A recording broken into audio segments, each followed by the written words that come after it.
Hello.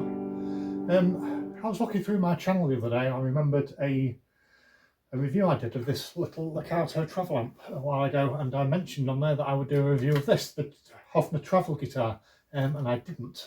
So for anyone that is looking for one, sorry, here it is now. This is the Hofner Shorty Travel Guitar. I bought this last year as a gift from my daughter and son-in-law for a birthday.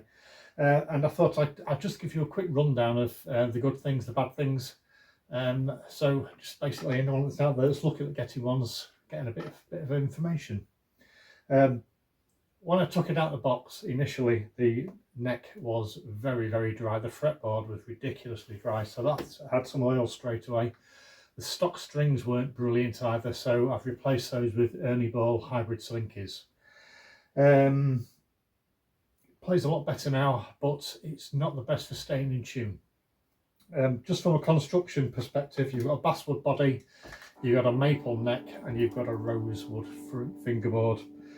You have a single humbucker on there with a single volume and a single tone knob, as would be expected. So, a couple of the issues that I've noticed with this straight away.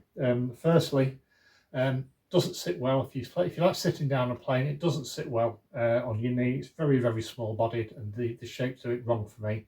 And on the same side, I think if you stand up to play, you've got a ridiculous neck dive. Playing's not too bad. Standing up, if you keep your arm on the back end of it, or maybe you've got some ballast in the back of your strap or something like that. The other couple of bits that I've noticed on this, you've got a fixed bridge on here, and access to the strings is very, very restricted because of the single humbucker that you've got there.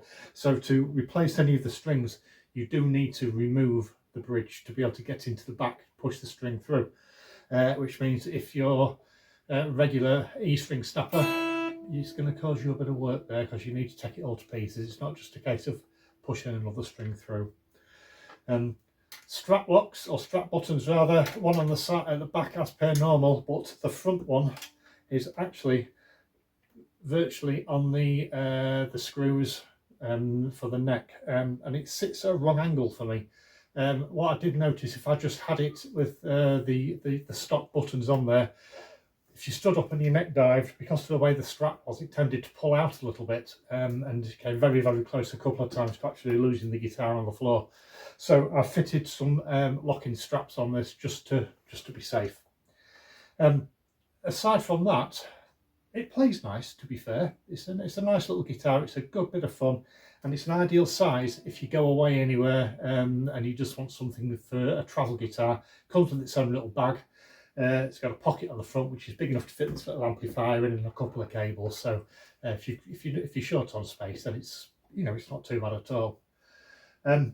What I'm going to do though is I'm just going to play you a few chords. I'm not going to play you any songs on it. There is a video on my channel of a cover version of A Whiter Shade of Pale where I play it on this. So if you want to hear it in a bit more depth, then feel free to have a hunt around and find the video.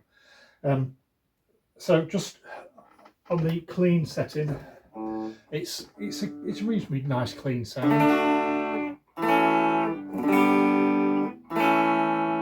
And then if you turn the tone right back off, so you give it a bit more of a muted version. Again, quite nice.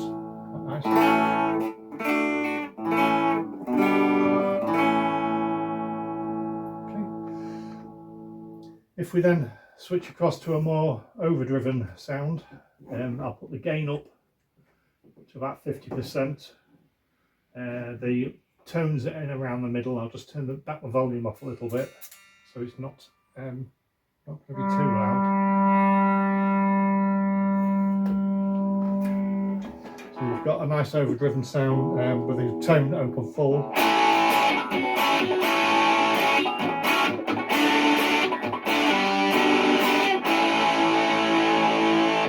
You notice there it's going out of tune already. I only tuned it just before this video, so I've played 4 or 5 chords. Again, back the tone off.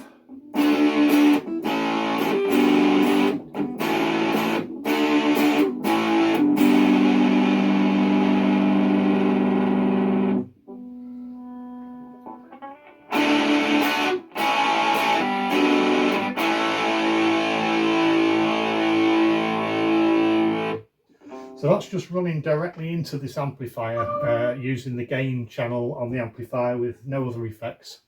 So you get a reasonable sound out of this single humbucker on there.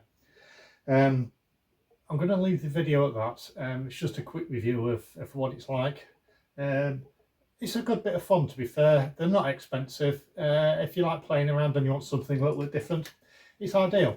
If you're looking for something to make a bit more of a serious noise with, then you may be better picking something different. But on the whole, I'm quite happy with it. So thank you for watching.